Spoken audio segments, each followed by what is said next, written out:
That's a common Cajun slang term right there, brother. He says, how you get them to stop? You said the word amen. You said that after every prayer with Catholic. So man, they get on each camel and they kill. Should I get a middle of On to the death. Woodrow looks at Thibodeau, he says, hey man, he says, we're going to lose all our time traveling, you know, and leave. You know, we can't keep going like this. It's too slow. Woodrow says, I got an idea. He says, kill, kill, kill. Get it. You're a rooster tail. He's like, my God. Man, so they're traveling, man, for about 2 hours, making good time, and then all of a sudden they see this cliff, man.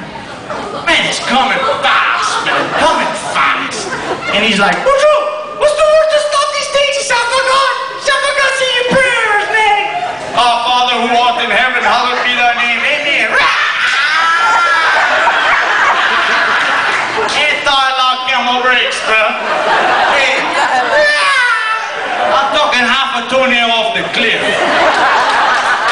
Hey, they stop. Woodrow's like, whew, man, that was close.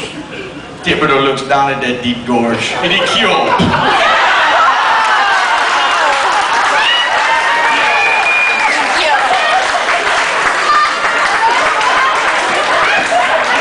Woodrow and Thibodeau, they some adventurous people, yeah. They started them a bungee jumping company. And they couldn't do it in Louisiana. There's no mountains. There's no hills, you know? So they go down to Mexico. They get on the Rio Grande, and they set them up a bungee jumping company. And Woodrow, he ties up, gets ready. Someone take the first jump.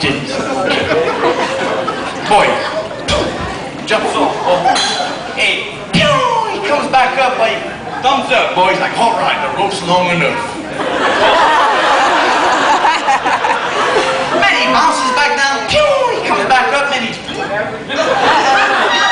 Thibodeau says, man, no, it's not too long, you know.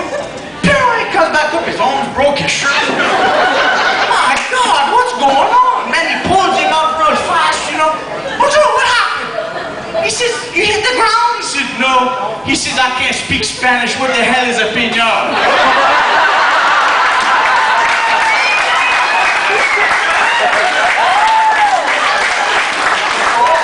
Woodrow and Thibodeau, they decide to go down to South Africa, diamond mining. And their partners warned them that there was tribes of headhunters down there that would snatch you up, kill you, skin you out, eat your meat, make tools out your bones, and skin your hide into a beautiful pirogue. But they're like, man, it's too much money. We got to go. So they went down. They get there in South Africa and they diamond mining. Boy, they're being careful. They're traveling at night, you know. They're stacking up the diamonds. They're going to be millionaires.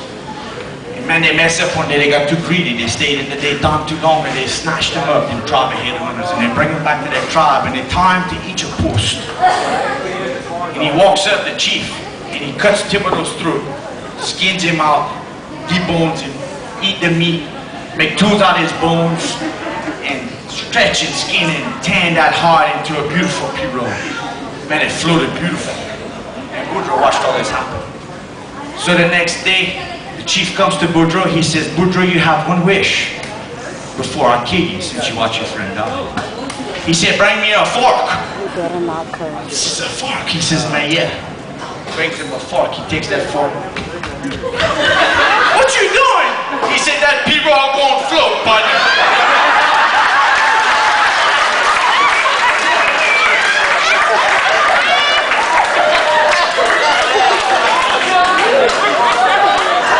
In the late 1980s, there was an explosion in the West Lake plant west of Lake Charles. Lac Charles for you French-speaking people. And that explosion turned into an inferno that engulfed the whole plant. They called for assistance from fire departments within 200-mile radius to come to call it the inferno. Bright, shiny fire trucks, young strapping firemen lined up at the foreman's trailer to put out that inferno. And the foreman comes out and he says, man, in the middle of this inferno, we got 20 years of test results in a vault. He said the first fire department that gets to that vault and puts out that inferno, $50,000. They cheer. They hit it. Push him back. They couldn't handle it. Too much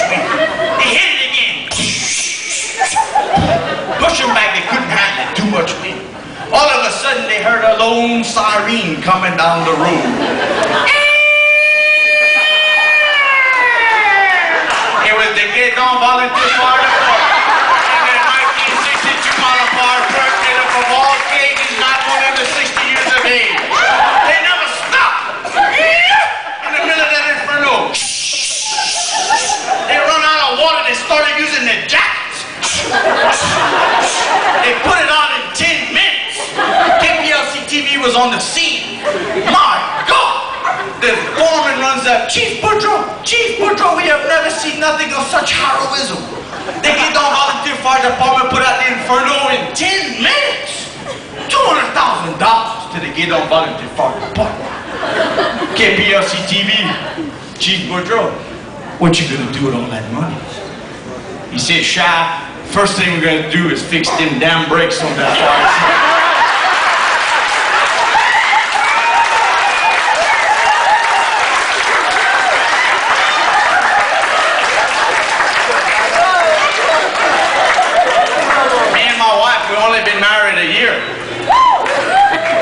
And you know, I love her to death, but when we first got together, I was foreman down in Cajun.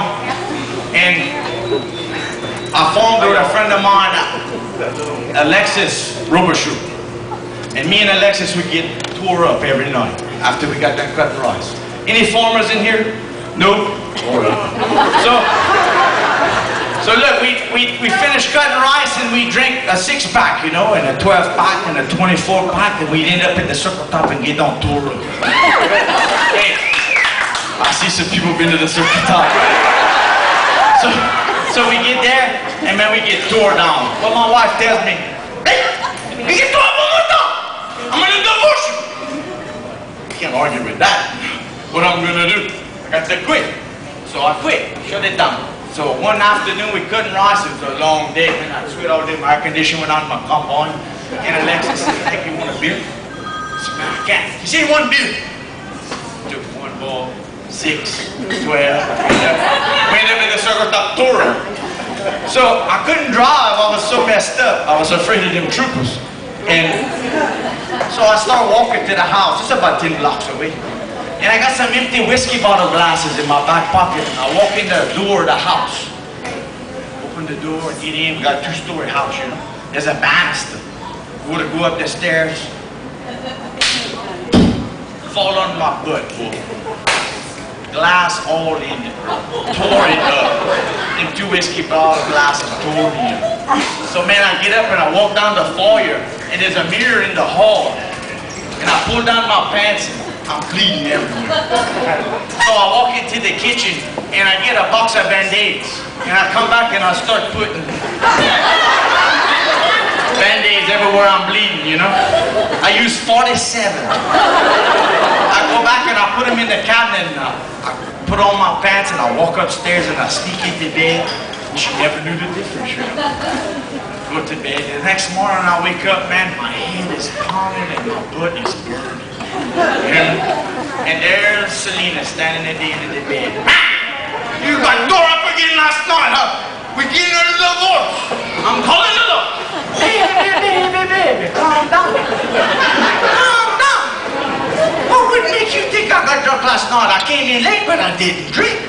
What would make you think something like that? She says it could be my door downstairs wide open. With all the bugs in my house. She says it could be all that whiskey bottle glass she broke at the end of the banister. She says it could be all that blood you trickled from the kitchen to the foyer by the mirror. She says it could be your red hazy eyes. But what most of all tells me you got tore up last night with Robichaud is the 47 Band-Aids stuck to that mirror downstairs.